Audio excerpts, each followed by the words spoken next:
Ladies and gentlemen, please welcome the leader of the Scottish Conservatives, Russell Finley.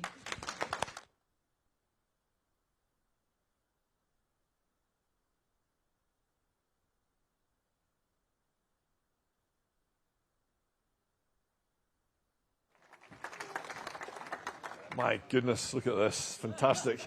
It's absolutely terrific to address you as the leader of the Scottish Conservatives for my first conference as leader. So thank you very much. And you'll be hearing plenty more from me later today and tomorrow. But first of all, I've got the privilege, the great privilege, of introducing our UK party leader, Kemi Badenoch, for her debut speech at Scottish Conference.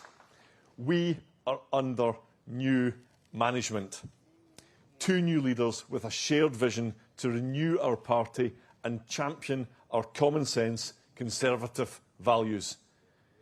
Now, we are both realistic about the challenges we face, but we're also optimistic that our party can earn back public trust. Our country needs a strong Conservative and Unionist party that can win again across the United Kingdom. We need it because of the damage that our rivals are doing to our country. The SNP are weaker for Scotland. Look at the mess they've made of our beloved country over these past 18 years. John Swinney is a nationalist to his core. He thinks that breaking up the United Kingdom is more important than the NHS. He thinks separation should be higher up the agenda than fixing Scotland's schools. For 25 years as a politician, this man has put his party's divisive interests before what's right for Scotland. And then there's the left-wing government in London, who must have been inspired by the nationalists in Edinburgh. If you want to know what Labour will do, just look at what the SNP have already done. For years, Sir Keir Starmer was happy to follow Nicola Sturgeon's opinion on what a woman is. Now he's copying John Swinney's harmful high taxes and costly madness on net zero. Conference, our party is proud to offer a vision for a stronger Scotland and a stronger Britain. As leader of the opposition, Kemi has set out new ideas to take the country forward. She's creating a positive platform rooted in our common sense Conservative values. She's already launched the biggest policy renewal programme in decades to diagnose the problems in our country. And she's finding solutions to tackle the problems in people's everyday lives. At Prime Minister's Questions, she takes the fight to Sir Keir Starmer and shows him what a strong and principled leader looks like. In our time working together, I've been impressed by Kemi's intellect, her determination and her resolve. She won't go along with popular opinion or passing fads just for the sake of it, nor will she take the easy option for short-term gain. Kemi does what's right, and she stands up for what we all believe in, unashamedly and with true conviction. She says what needs to be said, and I'm delighted that she's here to do just that. So, conference, please welcome Kemi Badenoch, leader of the Conservative Party.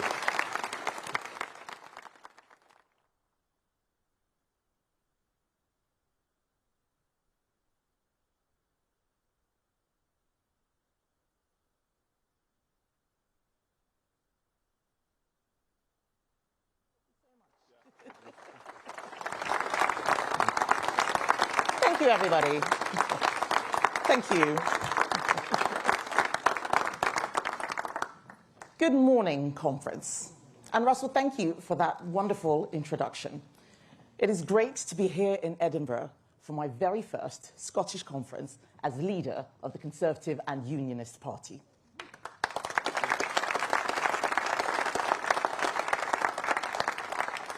When Russell and I were elected as party leaders last year, Just a few weeks apart, we both knew the scale of the challenge that faced us.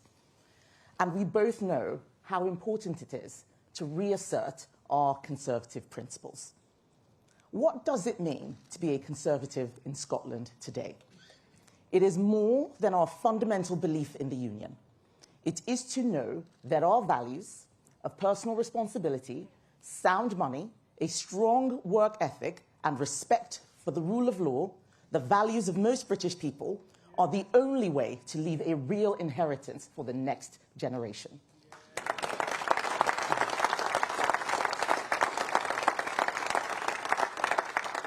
Ladies and gentlemen, you know this, I know this. No other party offers this unique combination. It is the only combination of values that will deliver for our country. We have seen Scotland decline under the rule of left-wing parties that stoke division and the politics of envy. Just look at the picture today. On the SNP's watch, we have seen Scotland's education standards fall to record lows, with PISA scores dropping for maths, science, and reading. Our children are not getting the education they deserve. We have seen the number of police officers at the lowest they have been since 2008. They fall into such low levels that the General Secretary of the Scottish Police Federation warned that people may die because of cuts to police numbers. And we see NHS recovery lagging behind England. In fact, the number of patients waiting more than 104 weeks for treatment in Scottish hospitals is almost 100 times higher than in England. While the SNP has presided over falling standards in education, healthcare, and shocking levels of drug deaths, what have they been focused on? Last year marked 10 years since the independence referendum, but the SNP remains obsessed with breaking up our country. That's what they've been focused on. They are wasting millions on independence propaganda, publishing papers with nonsense claims about NATO, the EU, and nuclear weapons. They are wasting millions on failed ferry projects that are 8 years late. They introduced hate crime laws that jeopardized free speech. And of course, they were putting rapists in women's prisons until the Conservative government stopped them.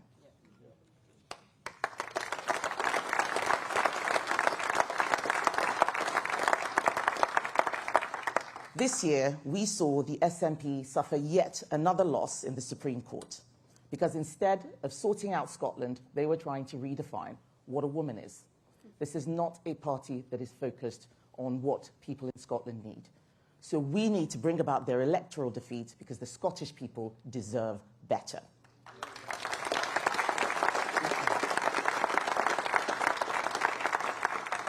And Russell stands out at Holyrood because he's not part of the cosy left-wing consensus of the SNP and Labour and the Greens.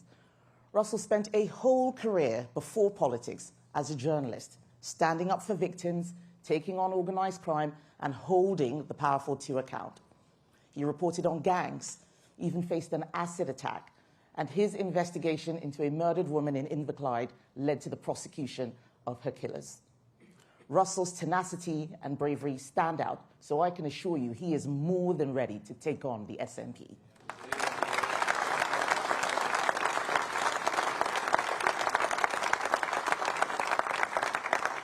But Russell and I are both certain of two things. First, the answer to these problems does not involve more devolution. No other party has that same fundamental belief in the Union as we do. It is in our party's very name. And when we stand together to defend our national security.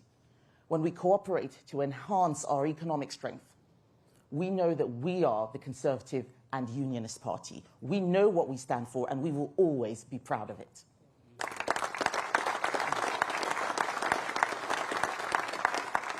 For Labour, a belief in the Union is negotiable, like every so-called promise made by Keir Starmer. We know that when it really matters, like on gender or free speech or taxes, Labour will fold and vote with the SNP. And as for reform, the Union is just not that important to them. In April this year, Nigel Farage said he would be fine with the SNP winning another 5 years in power. He's fine with another 5 years of higher bills, longer waiting lists, declining school standards, gender madness, and ultimately independence. Reform will vote to let the SNP in. Conservatives will only ever vote to get the nationalists out.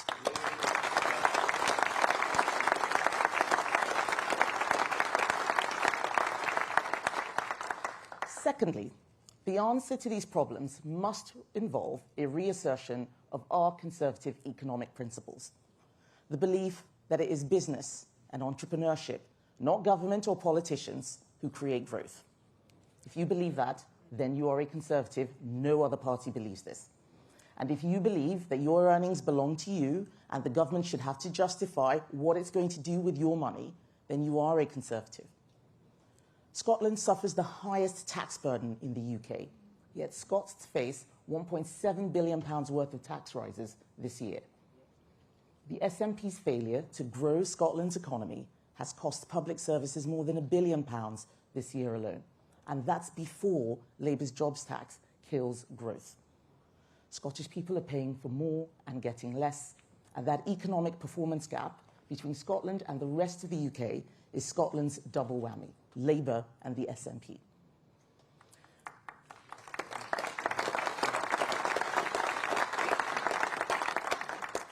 The Scottish National Farmers Union knows that Labour's family farm tax will be devastating.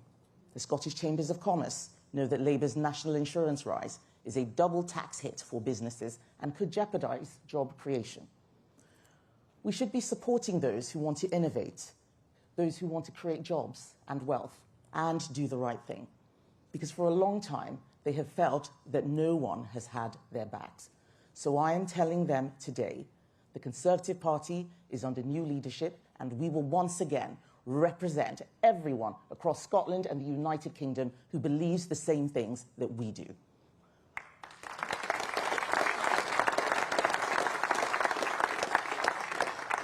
Russell and I have both been open that in government we didn't always get things right. That's something you will never hear from the SNP or Labour. They will never be honest with you when they get things wrong. We are, and we will be. Just look at what John Swinney has to say. He is still insisting that he was right to waste £500 million on ferries that haven't set sail. Anna Sarwar is still trying to pretend that he knew what a woman was all along. And Keir Starmer says he was right to cut winter fuel payments and also right to restore them. He just can't bring himself to say, I'm sorry, I got it wrong. And when politicians refuse to hold their hands up, even when their mistakes are glaringly obvious, people lose trust. So we will do things differently, because we know that the public lost trust in politicians who can never admit when they're wrong. People are fed up with hearing big promises that will never be delivered. They're frustrated by the lack of focus on what matters most to their everyday lives. Scotland needs Conservatives now more than ever. And when the Nationalists tried to drive a wedge in our UK-wide market with a deeply flawed deposit return scheme, we didn't let them. We need to remind people what Conservatives did. We rejected Nicola Sturgeon's repeated demand for referendums again and again and again because we knew it would be a distraction from the issues that really matter to the people in Scotland. Issues the Conservatives are focused on. That is why we cut taxes for 2.4 million workers in Scotland, rewarding hard work. That is why we introduced legislation to protect 93,600 jobs in Scotland, whilst investing £52 million in free ports to create 75,000 new jobs. And that is why we boosted pensions, froze the duty on Scotch whisky, and supported new North Sea oil and gas licences.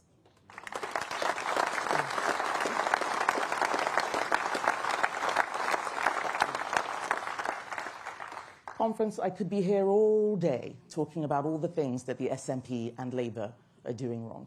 But the truth is, people want to know what we are going to do. What are our solutions? So this speech isn't about looking back, it is about the future, our country's future. I am renewing this party, and with you, and with the help of our excellent Scottish Conservative MPs, Harriet Cross, John Cooper, John Lamont, David Mundell, and Shadow Secretary of State Andrew Bowie, all alongside me at Westminster. I want you to know that we are building a positive vision of the future. Renewing our party and our country also means doing some of the things that we didn't do enough of, like standing up for our oil and gas industry.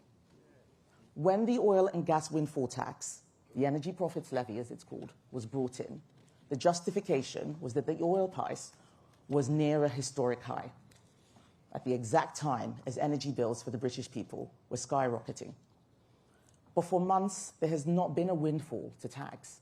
And the longer this regressive tax on one of our most successful industries remains, the more damaging it becomes.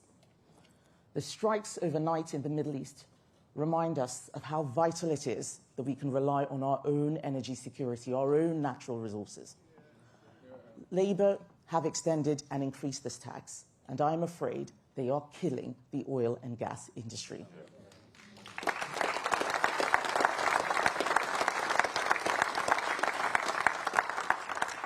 And frankly, if it is allowed to remain in place until 2030, as is Labour's current plan, there will be no industry left to tax. Thousands will have been made unemployed, and all the while we import more gas from overseas, from the very same basin in which we are banned from drilling. So today, I say enough. Labour must remove the energy profits levy. I didn't agree with imposing the levy in government, but I respected the decision of the Prime Minister. But it is a good example of what I think we got wrong. But Labour is doubling down where we got things wrong. And they're doubling down when they should be speeding up the process of replacing it with a system that actually rewards success and incentivizes investment. People are not investing in the North Sea anymore. That's why we shouldn't have this energy profits levy at all. And what is Reform's answer to energy policy? That the government should part nationalise oil and gas. The last thing we need is more politicians meddling with business.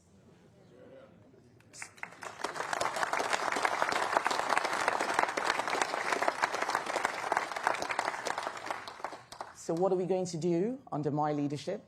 We will scrap the ban on new licenses.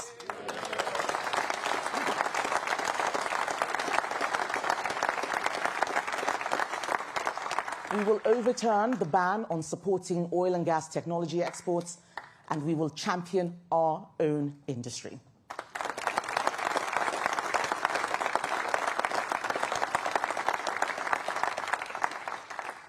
We will let this great Scottish industry thrive, grow and create jobs, ensuring our energy security for generations to come, and making Scotland richer in the process. For decades, Aberdeen and the North East has been the energy capital not just of the UK, but of Europe.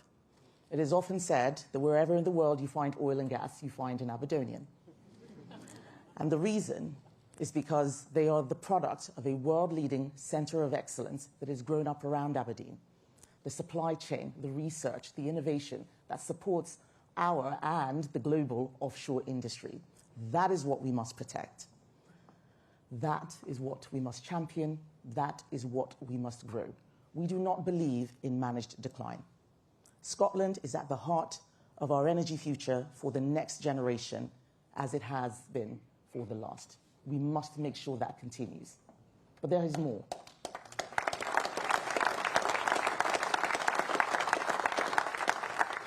We must secure a positive future for Scottish farming, so we will overturn the family farms tax.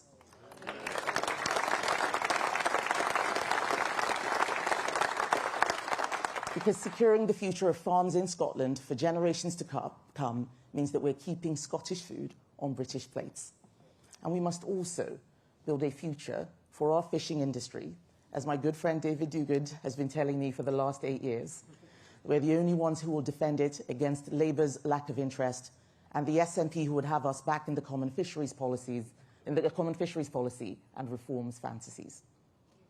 Only our party will bring down bills and give people back control of their own hard-earned money. What else will we do? We will stand by Scotland's defence industry to build the security equipment and systems that keep us safe.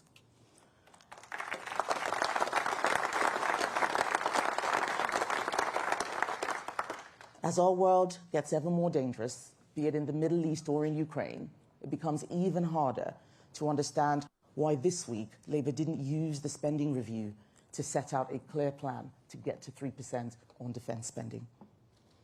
Conference, I want you to know that our party will always be ready to protect Scotland's place in the United Kingdom, especially when it comes to defence.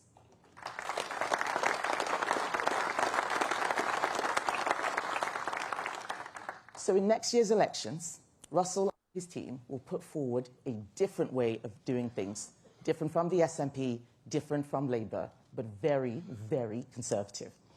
Our party's platform will be grounded in positive new policies to fire up economic growth, create opportunities for workers and businesses, reward aspiration with lower taxes, and improve school standards, something that seems to have been forgotten by so many of the other parties. They are our future, and we are the only ones who will create an inheritance for the next generation. Under my leadership, thank you. Under my leadership and with Russell Finley in charge in Scotland, my party knows where it stands. With your help, we will renew conservative policies with common sense for this country. And I want you to know that our party members are at the heart of this movement. You will help shape the policies that will be the foundation of our party's future success so we can make our country stronger again and change it for the better. Together, we can demonstrate to the public that we have changed, that we are doing things differently, that we are ready to represent them again. Let us be honest about where we went wrong in the past, but let's be optimistic about what we can put right in the future. The Conservative and Unionist Party is ready to fight for a common-sense future for Scotland and an even stronger United Kingdom. Thank you.